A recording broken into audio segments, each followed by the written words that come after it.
My name is Thea Anders, and I'm 29 years old. You were always our biggest disappointment, my mother said, while sliding a pen across the table so I could sign away my inheritance in front of 12 relatives. That was 3 years ago. I walked out of my parents' house that afternoon with nothing. No money, no family, no safety net. My sister Victoria took everything. The $4 million estate, the beach house, the investment accounts. My father didn't even look at me when I left. What none of them knew, not my mother, not my father, not my perfect sister, was what a single phone call between two lawyers would uncover 3 years later. And when my father finally heard the number, he said the same 2 words over and over, like a man who just watched his whole world tilt sideways. Before I go on, please take a moment to like and subscribe. But only if you genuinely connect with this story.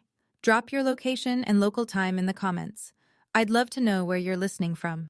Now, let me take you back to a Sunday afternoon in March, the day my family sat me down and erased me. The phone call comes on a Wednesday night. I'm sitting cross-legged on the floor of my studio apartment in New Haven, surrounded by fabric samples and floor plans for a client's living room renovation. My first real solo project. $800. I'm proud of it. My mother's name lights up the screen. Family meeting, this Sunday, don't be late. No explanation, no warmth, just instructions. I almost don't go. Something in her tone feels off, sharper than usual, more rehearsed. But it's family. And despite everything, I still show up when they call. That's always been my problem. Sunday morning, I drive 3 hours from New Haven to Fairfield County. The March rain hasn't let up in days, and the windshield wipers beat a rhythm I can't shake. When I turn onto Ridgewood Lane, the house rises through the gray. Stone facade, black shutters, the kind of home that looks like it was built to intimidate. I grew up here. It never felt like mine. Inside, 12 people are already seated around the dining room table. Grandmother Rosemary sits nearest the window, hands folded in her lap. Uncle Robert is beside her, jaw tight. Aunt Janet, 3 cousins, everyone dressed like they're attending something formal. At the head of the table sits Mr. Whitfield, my parents' estate attorney. Silver-haired, reading glasses on a chain, a thick leather folder open in front of him. My father, Richard, stands behind his chair, arms crossed. He doesn't greet me. My mother, Patricia, gestures to an empty seat at the far end, the only one left. And there, at my father's right hand, sits Victoria, my older sister. Pressed blazer, pearl earrings. She doesn't look at me either, but her posture says everything. She already knows what's coming. On the table in front of my empty chair, I see a single document. My name is printed at the top. I can't read the rest before my father clears his throat. Sit down, Thea. This won't take long. I sit. The chair is cold. My father doesn't waste time. He nods at Mr. Whitfield, who opens the leather folder and begins reading in that flat, legal tone that strips everything of emotion. The estate, all of it, is being transferred to Victoria Ann Anders. The house on Ridgewood Lane, the beach cottage in Mystic, the investment accounts, the trust fund established by my grandfather. Total estimated value, $4 million. Every penny, every wall, every memory that was supposed to be shared. Victoria's name appears on every line. Mine appears on none. I look at my father. And me? He doesn't answer. He adjusts his cufflink and stares at a point just past my shoulder. My mother fills the silence. She's been waiting for it. You were always our biggest disappointment. She says it the way someone reads a grocery list. Calm, final. We're not going to pretend anymore. The room doesn't move. Grandmother Rosemary looks down at her hands. Uncle Robert shifts in his seat but says nothing. Aunt Janet studies the table. My cousins avoid my eyes like I've already stopped existing. Victoria sits perfectly still. She doesn't speak. But I catch it. The smallest tug at the corner of her mouth. Not quite a smile. Close enough. Mr. Whitfield clears his throat. He slides the document closer to me. A relinquishment of inheritance rights. Pre-drafted. Tabs already marking where to sign. We'll need your signature to finalize. I look at the pen. I look at my mother. Her chin is lifted. She's daring me to make a scene. I pick up the pen. My hand is steady. That surprises even me. I heard you, Mom, I sign. I stand before the ink is dry. Nobody stops me. Nobody says, wait. Nobody says, are you okay? The room exhales as I push back from the table, not with relief, but with the collective understanding that the uncomfortable part is over. For them. I walk through the hallway toward the front door. My footsteps echo on the hardwood. To my left, the gallery wall. I've passed it 1,000 times. 3 framed photographs. Victoria's law school graduation. Her accepting the Dean's Award. Her standing between Mom and Dad on a balcony in Rome. Silver frames, perfectly spaced. There are no photographs of me. I open the front door. The rain hasn't stopped. My phone buzzes before I reach my car. A text from Victoria. No hard feelings, right? It's just business. I stare at it for 10 seconds. Then I delete it. The drive back to New Haven takes 3 hours. I make it 20 minutes before I pull over. I park on the shoulder of I-95, turn off the engine, and sit there. Cars blur past. The rain hammers the roof. I don't cry. I don't scream. I just sit with it. The weight of being subtracted from your own family like a line item on a spreadsheet. 40 minutes. Then I start the car again. When I get home, my apartment is exactly as I left it. Fabric samples on the floor, the client's floor plan pinned to the wall, a bowl of cereal on the counter from breakfast. I check my bank account. $3,200. No family, no connections, no one coming to help. I sit on the kitchen floor that night and make a list. Not of what I lost, of what I still have. It's a short list, but it's mine. The first client cancels on a Tuesday. Hi, Thea. We've decided to go in a different direction. Best of luck. No explanation. I send a polite reply and move on. These things happen. The second cancellation comes 4 days later. This one stings more. It was a full kitchen renovation. 3 weeks of planning. Measurements already taken. The homeowner calls instead of emailing. We heard you're going through some personal issues, she says carefully. We just think it's better to work with someone more stable right now. I ask who told her that. She hesitates. I'd rather not say. Something cold settles in my stomach. 2 cancellations in 1 week, both using language that sounds coached, both pulling away for reasons that have nothing to do with my work. I take on smaller jobs. A living room refresh for a rental unit, $800. A color consultation for a couple in West Haven, $200. I eat cereal for dinner 3 nights a week. Not because I'm romantic about struggle, because cereal is $3.49 a box. Rock bottom isn't dramatic, it's quiet. It's splitting a box of pasta into 3 meals and calling it budgeting. In week 3, I try the only family lifeline I have left. Uncle Robert, my father's younger brother. He's always been gentler than Dad. He once told me my eye for color reminded him of Grandmother Rosemary. Thea, I love you, he says on the phone. But don't pull me into the middle of this. He hangs up, and I understand, there is no middle. There's the Anders family, and there's me. 2 separate countries now. That evening, an email arrives from an address I don't recognize. Someone requesting a design consultation for a penthouse in Hartford. Budget? Significant. I almost delete it. It feels too good to be real. I don't delete it. The truth finds me in a coffee shop on Chapel Street. It's a Saturday morning, about 6 weeks after the meeting. I'm reviewing sketches for a bathroom remodel, the only project I have left, when a woman approaches my table. Claire Dutton, former client. I'd redesigned her home office the previous fall. Thea, I thought that was you. She sits down without asking. Her face is strange, half guilt, half curiosity. I have to ask you something. Are you still doing design work? Of course. Why? She stirs her coffee slowly. Because your sister told me you weren't. The words land like a slap. Victoria called you? Not directly. She mentioned it at a dinner party. Said you'd stepped back from the business. That you were going through a rough time. Claire pauses. Looks at me like she's deciding how much to share. She also said you were let go from the family for reasons she couldn't get into. She made it sound serious, Thea. Like it was legal.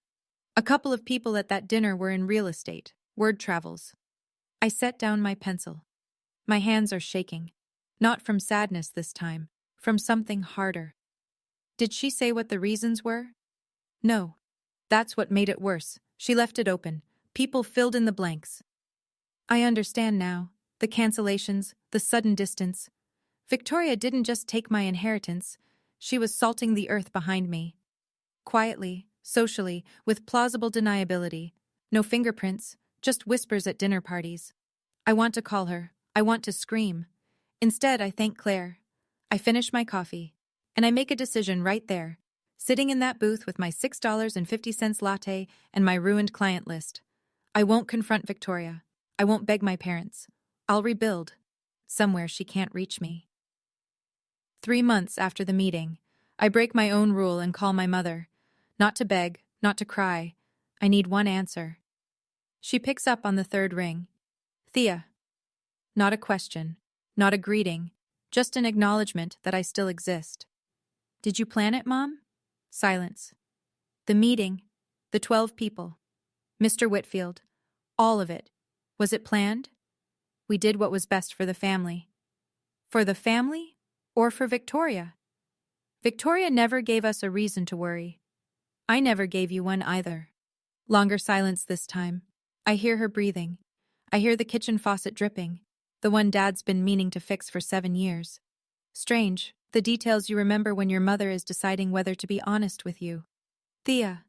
Her voice softens, but it's the softness of someone explaining something to a child.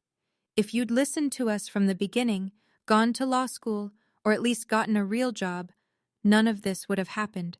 You chose this. There it is, the core of it. In Patricia Anders' world, obedience equals love. I disobeyed, so I don't qualify. This is the last time I call this number. Don't be dramatic. I'm not being dramatic, Mom. I'm being clear. I hang up. And I keep my word. No calls, no texts, no emails. Not that month. Not the month after. The silence between us becomes a wall, and every day I don't reach for the phone, it grows another inch higher. I'm not angry anymore. That's the part no one tells you about cutting ties. Eventually the rage runs out, and what's left is just quiet. A terrible, steady quiet that sounds a lot like freedom. 4 months in, Victoria sends the first email. Subject line, thinking of you. The body is long, carefully written, and dripping with concern. I want you to know I had no part in their decision. Mom and Dad acted on their own. I tried to talk them out of it, but you know how Dad is. I hope you're doing okay. I worry about you. I read it twice. Not because it's convincing. Because it isn't. Every sentence is constructed like a legal defense. No admissions, no specifics, no accountability. This email isn't for me. It's insurance. If things ever blow up, Victoria can point to it and say, "See? I reached out. I was the caring sister." I don't respond. 2 weeks later, a second email. Shorter, more direct. I heard you're struggling financially. If you need help, I'm here.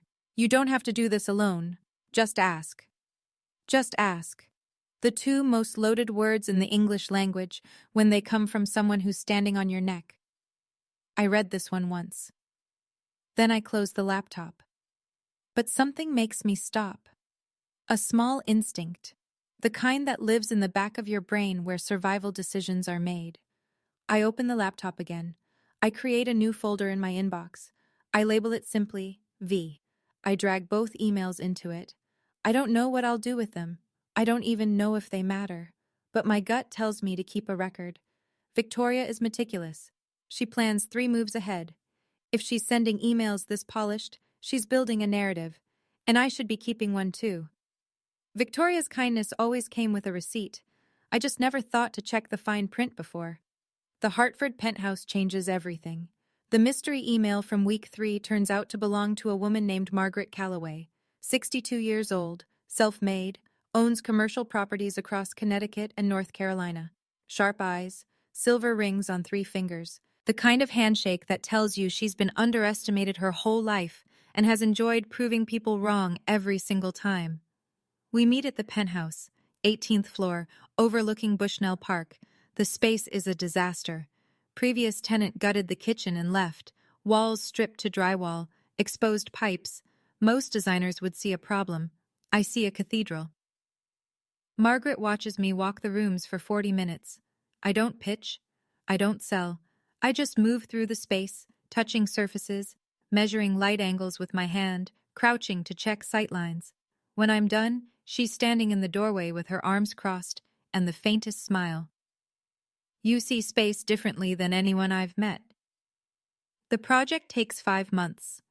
Budget, $120,000, more money than I've ever been responsible for. I don't sleep much. I source materials from salvage yards and artisan workshops. Every choice is deliberate. Every corner tells a story. When it's finished, Margaret walks through the completed penthouse and doesn't say a word for a long time. Then she turns to me. I have 3 colleagues who need someone exactly like you. Within 2 months, I have 4 active projects, real ones, not $800 living room refreshes, full residential redesigns with clients who found me through Margaret's name. Over dinner one evening, Margaret mentioned something that barely registers at the time, but later, much later, it will matter enormously. I'm looking into boutique hospitality. If you ever want to invest your time, not money, I'd like to talk. I don't invest in people who need saving, she tells me. I invest in people who just need a door. 8 months after the family meeting, I leave Connecticut. Margaret's boutique hotel project is in Asheville, North Carolina, a city built into the Blue Ridge Mountains, full of artists and hikers and people who chose a different kind of life. It feels like the right place to stop running and start building. I pack my car, a 12-year-old Honda Civic with a dent in the passenger door, and drive south. Everything I own fits in the trunk and back seat. Fabric samples, a box of books, 3 houseplants I refuse to leave behind. In Asheville, I rent a 1-bedroom apartment above a pottery studio. The floors creak. The water pressure is a suggestion. It's perfect.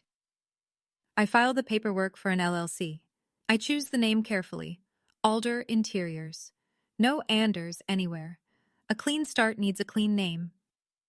Margaret and I formalize our arrangement. She invests $150,000 into Alder Interiors. Not charity, a business agreement with terms, margins, and milestones. I handle design. She connects me with property owners looking to renovate commercial spaces. Profits split by percentage. Everything documented. I work 14-hour days. Some nights, I fall asleep at my desk with a pencil still in my hand. I don't check social media. I don't call Connecticut. The world I came from shrinks a little more each week until it feels like something I watched in a movie once. Then, one Tuesday morning, my phone buzzes with a name I haven't seen in years. Daniel Reeves, college friend, now a real estate attorney in Charlotte. He's spotted Alder Interiors in a North Carolina business filing. Is this you? Thea Anders running an interiors firm? Congrats. Coffee sometime? For the first time in 8 months, I smile without thinking about it. I type back. Name a place. Daniel Reeves looks exactly the way I remember. Tall, slightly rumpled, the kind of guy who wears a suit like he's doing it a favor. We meet at a coffee shop in downtown Charlotte. He orders black coffee. I order the same. Some things don't change. We catch up. He's been practicing real estate law for 5 years. Good clients, steady work. He asks about Alder Interiors. I tell him the basics. Boutique hospitality, commercial renovations, Margaret's investment. He listens carefully. Lawyers always do. Then I tell him the part I haven't told many people. The meeting, the signing, the 12 relatives. Patricia's words. Daniel sets down his cup. His expression shifts from friendly to focused. Wait, your sister, Victoria Anders? Yes. From Fairfield County? Works at a firm in Stamford? That's her. Why? He's quiet for a moment, running something through his head. Her name came up in a transaction I was reviewing last week, a commercial deal in the Southeast. She was CC'd on an email chain between a broker and a property management group. That doesn't make sense. Victoria doesn't do commercial real estate. That's what I thought. He leans forward. Thea, in those emails, your sister was warning them about you. She said you were unreliable, that your family cut ties with you for serious financial concerns. She used your full name. The coffee tastes like ash. She told them not to work with anyone connected to Thea Anders. I don't speak. The coffee shop noise fills the gap. Espresso machine, laughter, someone's playlist bleeding through cheap speakers. Daniel watches me carefully. Don't do anything yet, he says. Let me look into it. But Thea, if this is what I think it is, your sister wasn't just favored. She was actively working against you. I nod. My hands are flat on the table, steady. But under the surface, something is shifting. I need to pause the story here for a second, because this is the moment where everything splits. If you were me, if you just found out your own sister was going behind your back, sabotaging your name, making sure you couldn't rebuild, what would you do? Would you confront her? Or would you keep building in silence? Drop your answer in the comments. A for confront, B for silence. And if this story is hitting close to home right now, that subscribe button is right there. It's free. It helps more than you know. Okay, let's keep going. Because what happened next? I didn't see it coming either. 18 months after I left Connecticut, Alder Interiors finishes its 12th project. I keep a running log in a leather notebook Margaret gave me. Every project, every number, 12 renovations, annual revenue, $1.2 million. It still doesn't feel real when I write it. Margaret and I make our first major acquisition, a neglected commercial building in South Asheville, 3 stories, brick exterior, condemned by the city 2 years prior. Everyone tells us it's a money pit. We see something else. I redesign the interior. Margaret handles the permits and zoning. We pour 6 months and every available dollar into it. When we're done, the building houses 4 luxury retail tenants and 2 design studios. Net profit after renovation, $340,000. My name starts appearing in regional design magazines, a feature in Asheville Home and Design, a mention in a Charlotte real estate newsletter. Small recognitions, but they mean everything to someone who was told she'd never amount to anything. I hire 3 employees, a project manager, an assistant designer, a bookkeeper who keeps me honest. We work out of a converted warehouse space that smells like sawdust and fresh paint. I still drive the Honda Civic. Still live in the 1-bedroom above the pottery studio. Still eat lunch at my desk. The money grows, but my life stays small, on purpose. Then one evening, over Thai food in Margaret's kitchen, she says something that makes my chopsticks stop mid-air. There's a parcel of land in Westport, Connecticut. Just came on the market. It's adjacent to some residential estates in the Fairfield County area. She watches my face. I know what she's telling me. Westport borders my parents' neighborhood. I don't flinch. Send me the listing. 3 years after the day I signed those papers, I walk into the Connecticut Real Estate Association's annual charity gala at the Hartford Marriott. I almost didn't come. When Margaret mentioned it, 200 guests, black tie, every name in Connecticut real estate, my first instinct was to say no. I'm not ready to stand in a room full of people who might know my family, who might have heard Victoria's version of my story, but Margaret doesn't let me hide. You're my business partner, Thea. You belong in that room. So here I am. Black dress. Simple, no jewelry, hair straight and clean. I look like someone who doesn't need to prove anything, and for the first time, that's not a performance. The ballroom is gold-lit, champagne on silver trays, string quartet in the corner, 200 people in dark suits and designer gowns, networking under crystal chandeliers. I see them before they see me. My father stands near the bar, speaking with Mr. Whitfield, the same attorney who slid that document toward me 3 years ago. My mother sits at a round table with Aunt Janet, her back straight, her pearls catching the light, and Victoria. She's across the room, mid-conversation with a group of men in expensive ties, laughing, gesturing, in her element. My chest tightens. 3 years of silence, and my body still reacts to them like a warning system. Margaret places a hand on my arm. Breathe. I breathe. Then Patricia turns her head. Our eyes meet across 60 feet of polished floor. Her champagne glass stops halfway to her lips. Victoria notices her mother's expression, follows her gaze, finds me. For 1 full second, nobody moves. Then Margaret walks straight toward the Anders table, and I walk with her. Margaret extends her hand to Mr. Whitfield like they're old colleagues. They probably are. Gerald, good to see you. She turns smoothly, one arm gesturing toward me. Have you met my business partner, Thea Anders, the creative force behind Alder Interiors? She says it at full volume. Not aggressive, not pointed, just the natural tone of a woman introducing someone she's proud of. Half the surrounding tables hear it. Richard turns slowly. His face cycles through recognition, confusion, and something I can't name. He stares at me like I'm a ghost who walked in through the wrong door. Patricia recovers first. She always does. Thea! Her smile appears like a light switch.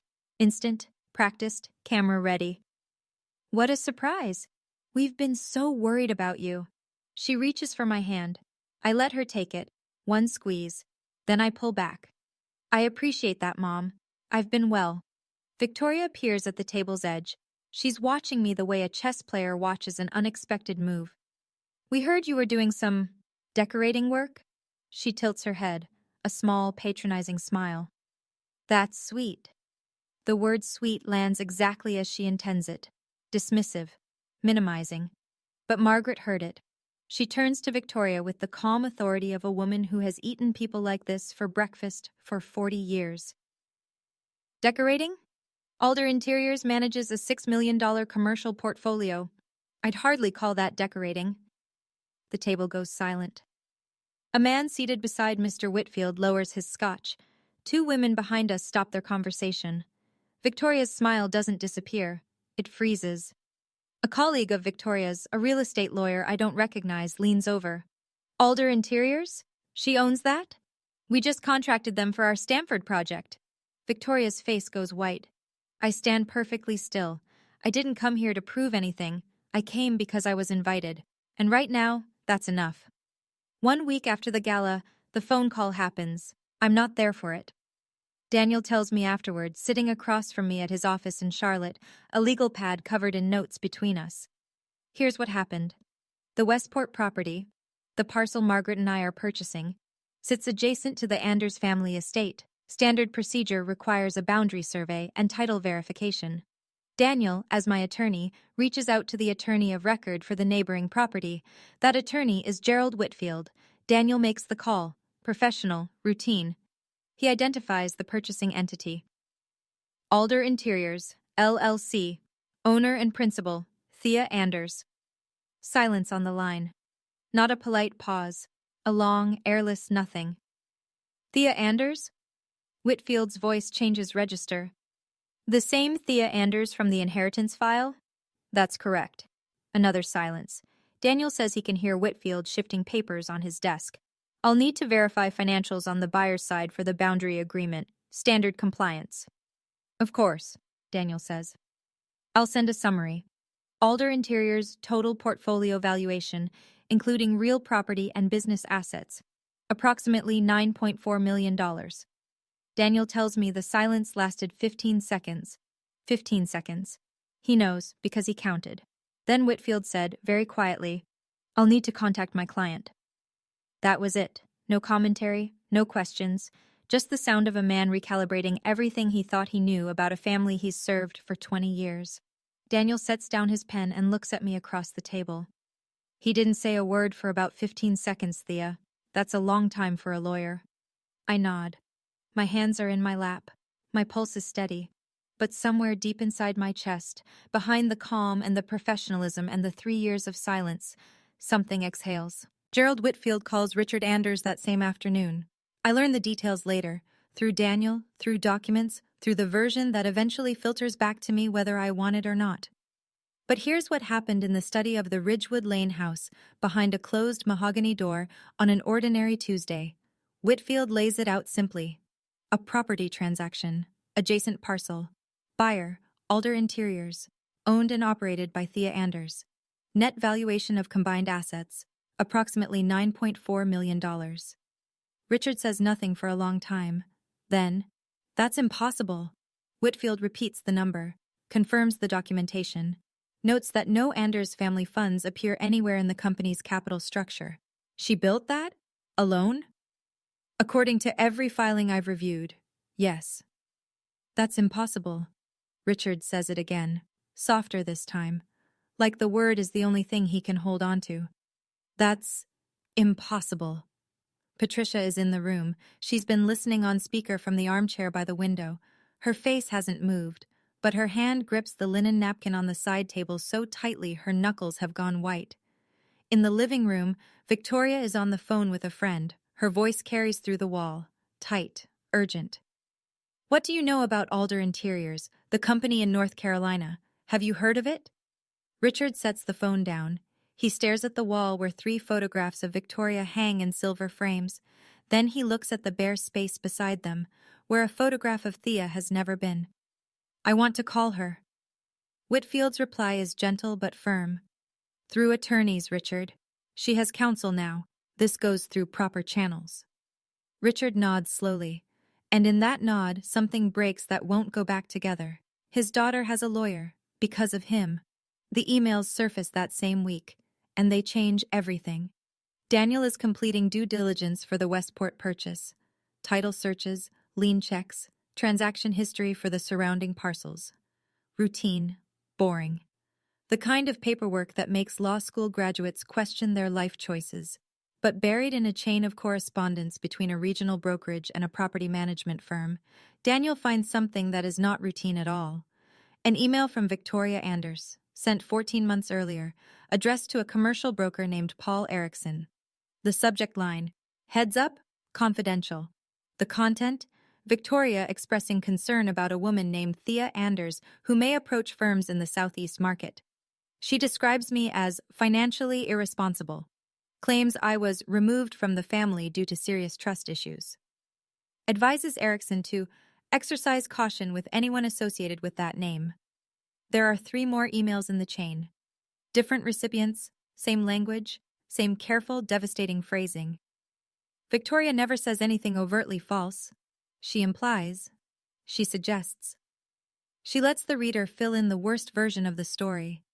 It's elegant, it's calculated, and in the state of Connecticut, it's called tortious interference with business relations. Daniel sends me the chain. I read it once, sitting at my desk in Asheville, with the mountain light coming through the window. I don't scream, I don't cry.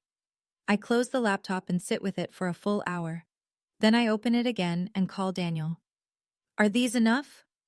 More than enough. How long have you known? I found them 2 days ago. I wanted to verify before telling you. I nod, even though he can't see me. Keep them safe, I say. I'll decide when I'm ready. I'm not going to use them out of anger. I'm going to use them if she doesn't stop. Let me step out of the story for just a moment, because we've reached the turning point, and I want to hear from you. Thea has the evidence. She has the money. She has every legal right to take this to court. But here's the question. If you were her, would you sue your own sister? Or would you walk away and let your success speak for itself? A for sue. B for walk away. Tell me in the comments. I've read every single one so far, and I'm not stopping now. Let's get back to it. Because what Thea decides, it isn't what you'd expect. 2 days later, Daniel gets the call. Mr. Whitfield, on behalf of Richard Anders. Formal tone, careful words. My client would like to arrange a meeting with Ms. Anders, a family conversation. Daniel asks me. I think about it for 1 full day. I sit with it the way I've learned to sit with every hard decision in the past 3 years. Without rushing, without reacting, without letting the old version of me take the wheel. Then I tell Daniel, no, if my father has something to say, he can put it in writing. Richard writes. The letter arrives through Whitfield's office, on personal stationery. Not legal letterhead, his handwriting. Thea, I am incredibly proud of what you've accomplished. I had no idea. I would like to see you. We have a lot to discuss. Can we talk? I read it at my kitchen table. I read it again standing at the window. I read it a 3rd time sitting on the floor, like I did the night everything fell apart. He's proud. Of course he is, because now there's a number attached to my name. $9.4 million of validation. But where was this letter when I was earning $800 per project? Where was this pride when I was eating cereal for dinner? When I couldn't keep a client because his other daughter was poisoning every well in a 3-state radius? I dictate my response to Daniel. He sends it through Whitfield. Thank you, Dad. But I don't need pride that arrives 3 years late. I built my life without it. I'll continue without it. A week later, Richard sends a second letter. 2 words, written in ink that smudged slightly, like his hand was shaking. I'm sorry. I read it. I fold it. I put it in a drawer. I don't reply. I don't sue Victoria. I want to be clear about that. Not because I forgive her. Not yet. But because a lawsuit turns my life into a courtroom exhibit, and I've spent 3 years taking it back. I'm not handing it over again. Instead, Daniel drafts a cease and desist letter. It is 5 pages long, precise, and devastating. It names 4 specific instances of defamatory communication. It attaches the email chain. It quotes the relevant Connecticut statute on tortious interference with business relations. And it ends with a single clear statement. If Victoria Anders continues to disseminate false or misleading information regarding Thea Anders or Alder Interiors, LLC, legal proceedings will be initiated without further notice. Daniel sends its certified mail to Victoria's office at the law firm in Stamford. She receives it on a Thursday morning. I know this because Daniel gets a read confirmation at 10:14 a.m. By 10:32 a.m., Victoria calls Patricia. I learn the details later, through the grapevine that Daniel has quietly maintained with contacts in the Connecticut legal community. Word travels in small professional circles, especially when a lawyer gets served a cease and desist at her own firm. She has the emails. Victoria's voice, I'm told, was flat, controlled, but fast. The way people speak when they're calculating damage. She has everything I sent. What emails? Patricia asks. All of them. Everyone I sent to brokers, to property managers, about Thea. A long pause. We'll handle it. Patricia says this in the same tone she used 3 years ago at the dining room table. But it doesn't land the same way anymore. There's a crack in it now. That evening, Victoria calls my phone directly. First time in 3 years. I watch her name light up the screen. I decline the call. Not because I'm afraid. Because there's nothing left to say. The emails do what emails always do. They travel. I never leak them. I never post them. I never mention them to anyone outside of Daniel and Margaret. But the cease and desist arrives at Victoria's firm during business hours. A legal secretary processes the delivery. A managing partner reviews the cover sheet as part of standard risk protocol. Within a week, 2 senior associates at Victoria's firm know that she used professional channels to defame her own sister. Within 2 weeks, the managing partner has a quiet conversation with Victoria behind a closed door. She isn't fired, but she's reassigned, moved from client-facing commercial transactions to internal compliance review, a windowless office, no client lunches, no networking events. In the Connecticut legal community, the story spreads the way all professional gossip does. Not with fireworks, but with raised eyebrows and carefully worded references. Difficult family situation. Judgment issues. Not someone you want representing your interests. Victoria's reputation doesn't collapse overnight. It erodes slowly, permanently, slowly. I hear about it from Daniel, who hears about it from colleagues, who hear about it from other colleagues. I don't celebrate. There's nothing to celebrate about watching someone dismantle their own career with emails they chose to send. Then one afternoon, a number I haven't seen in 3 years appears on my phone. Uncle Robert. Thea. His voice is heavier than I remember. I owe you an apology. For what? For that day. The meeting. I should have said something. I should have stood up. I close my eyes. Thank you, Uncle Robert. That means more now than you know. He asks if he can visit sometime. I tell him Asheville is beautiful in spring. When we hang up, I sit for a long time. The emails expose themselves. I didn't have to. The house on Ridgewood Lane gets quieter. I hear fragments of what's happening through Uncle Robert, who starts calling me every other Sunday. He keeps it light. Weather, his dog, a funny story about Grandmother Rosemary. But sometimes, without meaning to, he lets details slip. Richard has stopped attending his weekly golf game. He sits in his study for hours.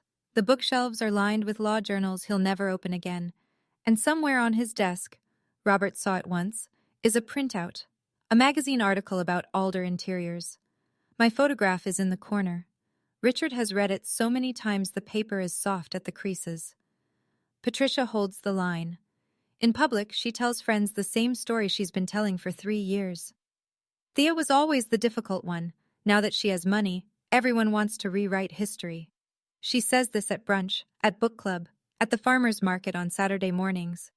But Robert tells me that late at night, he's heard her through the bathroom door, crying, not the performative kind, the kind that sounds like it comes from a place she won't admit exists during daylight. Richard sends a third letter, handwritten, like the second. Longer this time. I'm not asking you to come back. I know I don't have that right anymore. I just want you to know. I was wrong. I see it now. I see you now. I know it's too late. I read it sitting on my porch in Asheville. The mountains are turning gold. The air smells like wood smoke and rain. I cry. For the first time in 3 years, I let myself cry. Not from pain, from the ache of getting something you once needed desperately, long after you've learned to live without it. I fold the letter. I put it in the drawer with the other one. I don't reply. Margaret tells me over dinner, on a Tuesday, like it's nothing. We're at her farmhouse outside Asheville. She's made roast chicken and opened a bottle of wine she's been saving for no particular occasion. The fire is low. Her cat is asleep on the armchair. I knew your father. I set down my fork. Not now, she says. 30 years ago, when I was starting my first company, Richard Anders was a young attorney in Fairfield County. Sharp, ambitious. He was one of my earliest legal advisors. I don't speak. He was good at his job, but he measured everything in numbers. Revenue, returns. If it couldn't be quantified, it didn't exist for him. She pauses. He told me once that I lacked vision, that boutique real estate would never scale. I ended the retainer that week. A year later, my company was outperforming every projection he'd made. She looks at me across the table with a steadiness that I've learned to trust more than anything. When you first contacted me about the Hartford penthouse, I didn't know who you were. I hired you because your portfolio was remarkable. I found out you were Richard's daughter later, when you told me about the meeting. And I decided I wasn't going to let history repeat itself. She turns her wineglass slowly. Not because I hate your father, I don't, but because I know what it feels like to be dismissed by someone who can't see past their own measuring stick. I sit with this for a long time. Margaret didn't rescue me. She recognized me. Recognized the look in my eyes that she'd once seen in her own mirror, 30 years ago, standing in a young lawyer's office being told she would never be enough. Thank you, I say. Don't thank me. Just keep building. 6 months after the gala, the Westport property closes. I don't build a house on it. I don't build anything for myself. Instead, I convert it into a shared creative workspace, studios and meeting rooms for young designers, artists, and architects who are just starting out, people who need a door. The kind of space I wish had existed when I was sleeping on my kitchen floor with $3,200 to my name. I name it the Alder Collective. Margaret cuts the ribbon. The same week, Victoria sends her final email. I know I messed up. I know what I did was wrong. Can we talk? Please. This time, I reply. It takes me an hour to write 4 sentences. Victoria, I forgive you. I mean that. But forgiveness doesn't mean I want you back in my life. I wish you well. I press send, and something loosens in my chest that I didn't know was still tight.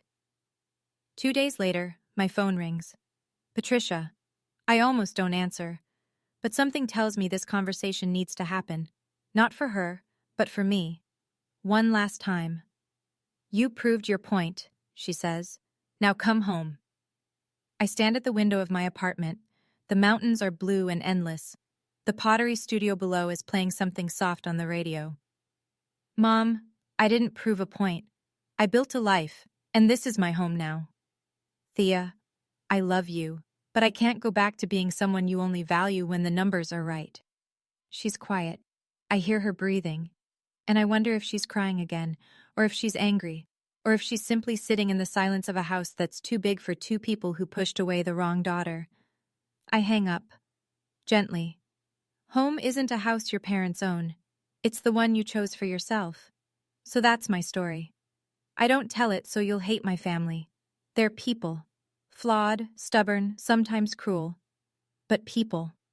My father was raised to believe success looked one way, and he couldn't see it when it showed up wearing a different outfit. My mother believed love meant control, and when she lost control, she lost the language for love. My sister was terrified that if I succeeded, her entire identity would collapse, because it was built on being better than me. They were wrong, all of them. But they weren't strangers, they were my family. And that's what made it hurt the way it did. Here's what I learned, and I'm sharing it not as advice but as something I carry with me. You don't need permission from the people who gave up on you to start over. You just need one door. Sometimes you have to build that door yourself. Sometimes someone like Margaret holds it open for you. Either way, the door is yours. Setting boundaries with family isn't abandonment. It's not cruelty. It's the decision to stop bleeding for people who won't hand you a bandage. Today, Alder Interiors has 14 employees. Our portfolio is north of $10 million. Margaret is still my partner. Daniel is still my lawyer. And every morning, I wake up in a house I bought myself, in a city I chose, living a life I built from a kitchen floor and a list of what I still had. Richard still writes letters. I still read them. I haven't replied. Maybe someday I will. Maybe I won't. That's my choice now. And if you're out there right now, sitting in the aftermath of being told you're not enough by the people who were supposed to believe in you, hear me. The best revenge isn't proving them wrong. It's building a life so full that their opinion no longer fits anywhere inside it. And that's where I'll leave it. If you made it this far, thank you. It means more than you know. Now I want to hear your story. Have you ever had to walk away from family to save yourself?